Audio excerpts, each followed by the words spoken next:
Room fool. It's the Lakers room. Bryant for the win. Bang! That the NBA Finals do start tomorrow before the Indiana Pacers, or between the Indiana Pacers and the Oklahoma City Thunder. Obviously, we love basketball, so I'm going to give y'all my quick prediction. I do actually see the Thunder kind of overwhelming the Pacers. I see it going about 5 or 6 games. I just feel like the Thunder, best team all season, but the Pacers will be the team to pull it off. I mean, one thing I love about these two teams is actually not even so much X's and O's, even though they both are great game planning teams, pretty much on both ends of the court. Indiana on offense for sure, but Thunder on both ends of the court. One thing I'll say I like about these teams is one thing I'm going to get into about the Lakers. The continuity of the Indiana Pacers and the Oklahoma City Thunder, I hope it changes the league. These two teams, if you look in 2024, neither one of these teams made it to the finals. Neither one of them. But if you look at the teams that they ended the season with, they pretty much have the same starting lineup, minus the Thunder adding Isaiah Hartenstein, Isaiah Joe still being a contributor coming off the bench and part of the rotation. The Pacers have the same exact starting lineup that they had before Halliburton went out to injury versus Boston. The NBA today, nowadays, it's blow it up. Nowadays, it's fire the coach. Nowadays, it's trade somebody. Nowadays, it's somebody needs to leave. But if you look, these two teams, even though they're both collectively young, have a lot of collective continuity and experience. So shout out to them for both sticking together. So they deserve to be where they're at, even though they're both small market, middle America teams. This is beautiful for the league. I obviously want to see the Lakers there next year, but they deserve to be there. But yeah, I do got the Thunder in about 5 or 6 games, but I wouldn't be surprised if the Pacers put on a show. I don't feel like getting too analytical, but I do want to give a shout out to them, and that is my official prediction. Thunder in 6. I'll say Thunder in 6, possibly 5 though. Anyway, the thing that we're here to talk about is the Los Angeles Lakers offseason. Like we said, continuity. I actually, for one, I want to keep Austin Reeves, so let's go ahead and get that out the way. I do want to keep Austin Reeves. I don't see any reason to let go of Austin Reeves just yet. He's coming into his prime. He had his best season last year. I know he didn't have a great showing in the playoffs, but I think Austin Reeves has already proved that he can do it in the playoffs. So hopefully that's the exception and not the rule. What's his playoff performance? I do believe Austin Reeves bounced back and has his first All-Star year next year. Bill Simmons said he was going to get traded. Obviously, Bill Simmons knows a lot more people than me, has a lot of contacts in the league. He sounded pretty sure of himself, but I'm hoping that we keep Austin Reeves. That's my personal preference. I don't know how Lakers fans feel about it, but y'all can let me know. Now, it feels like the Lakers' tradable assets are pretty much Gabe Vincent, Rui, which the Rui one for me is, I almost feel like Austin Reeves, but that's more going back to the continuity.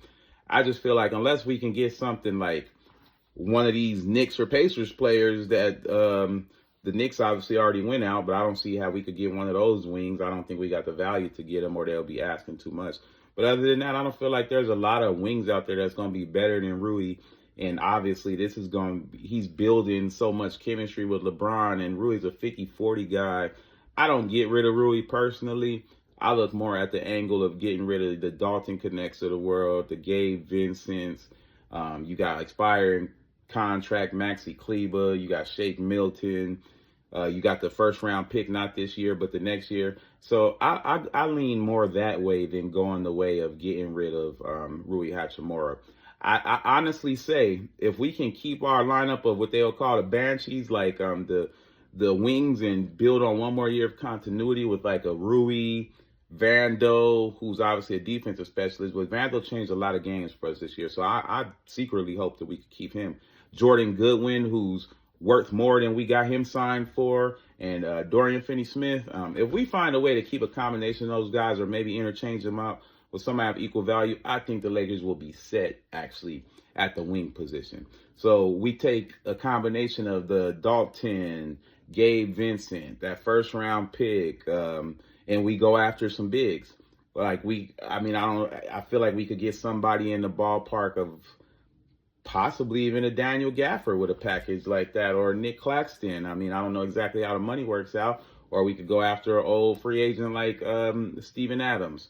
I don't see us having the money to go after somebody like Miles Turner. But the good thing on that Miles Turner thing is the Pacers might be forced, their hand might be forced in trying to keep Miles Turner.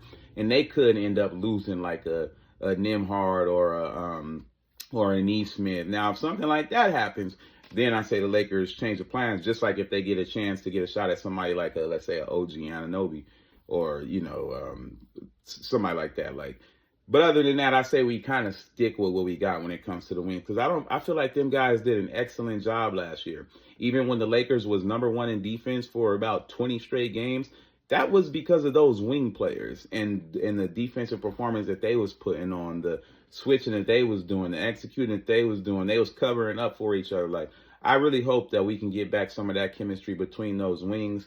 I feel like Luka and LeBron get along with a lot of those guys. So me personally, I feel like continuity helps the Lakers more than blowing it up does. But I mean, obviously, if the players are better, I mean, I still go fit first. But if you can get the type of value for somebody like a Rui, or equal or higher value for somebody like Rui, and it's a good fit, then go ahead. But I personally, truthfully, don't see it. I don't see it.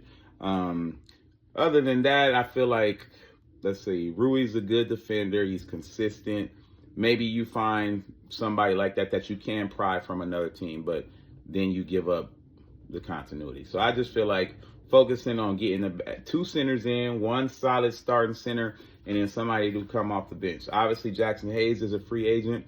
I don't see him re-signing whatsoever, just because of how things unfolded in the playoffs, with him pretty much being unplayable, but more him getting totally benched by JJ Redick and not even getting a chance, or it just kind of ended ugly with Jackson Hayes. Otherwise, me personally, I'd say go ahead and bring Jackson Hayes back as a bench player. He could be the center to come off the bench. But even with the value that he built up during the regular season, I don't know how much of a hit it took during the playoffs. Maybe he's not a come off the bench guy as far as contract wise. You know what I mean? But either way, I do believe the Lakers have a better outlook than people are giving them. I feel like the team that shot up from wherever they was at, 7th, 8th, 9th seed, all the way up to as high as the 2nd seed, to ending up in the 3rd seed, winning over 50 games, being favored by every analyst on ESPN for the Lakers to beat the Timberwolves. And even in that Timberwolves series, hanging tough to where they really could have won it. And then, I feel like some panic set in Game 4 when they chose to when JJ Redick chose to not incorporate the bench. And then I do feel like guys like Vandal and Gabe Vincent did, how LeBron said on the podcast, they felt the way. And I feel like it was just kind of all over from there after the demoralizing loss in Game 4. But realistically, you looking back, the Lakers won Game 2, could have won Game 3, could have won Game 4, and could have won Game 5. So who knows? Sometimes it's the margins, but that doesn't mean you need to blow this team up. You got Luka Doncic, you got LeBron James, you got Austin Reeves, all under contract. Well, Luka Doncic is not re-signed yet, but he'll be re-signed soon. But he's still under contract for another year. So you got all those guys under contract. We already got half a season under the belt, less than half a season, and look what we accomplished in that less than half a season. So I say, let's go get some bigs. Let's give another run at it. JJ Redick's going to be in his 2nd year. He's going to be a little more comfortable. We already got what I call the highest IQ in the league, just across our top 2 players, and a head coach who is an extreme X and O's guy. And throughout the playoffs, you've seen some motivator moments from JJ Redick. I do believe the Lakers are in a better position than what people are giving them credit for. I feel like the hoopla and the media and the Shannon Sharp and the Lakers in 5 chants kind of threw things out of whack, to where obviously right now, or as of a month ago, everybody was laughing at us because we was a 1st round exit. But prior to that, the Lakers were known as a formidable team, and they're going to be an actual contender next year, not a pretender. We just need to sew up a couple holes. But I'll say the word of the day for me, or the word of the offseason, is continuity. Keep as much of it together as you possibly can. Take a look at the Pacers and the Thunder, for example, or even the team that beat us, the Timberwolves. These teams that are coming together and making these runs, it's the chemistry, it's the continuity. Obviously, the X's and O's are there. These teams got more depth than us. They're bigger than us. I'm not going to go as far as to say they got that much of a better coach than us. They don't have better players than us. So we can sew up those holes. The Lakers going to be back to be a force next year. And who knows, maybe the chants start back up again. Nah, don't start those chants back up again. But yeah, let's go get it. Let's go get some bigs. Let's try to keep it together as much as possible. And let's make another run at this thing. This has been a Lakers Room first off-season episode. I'll come to y'all weekly. If you like this content, please subscribe or follow across any social medias. And if you talk to me, I talk back. Much love.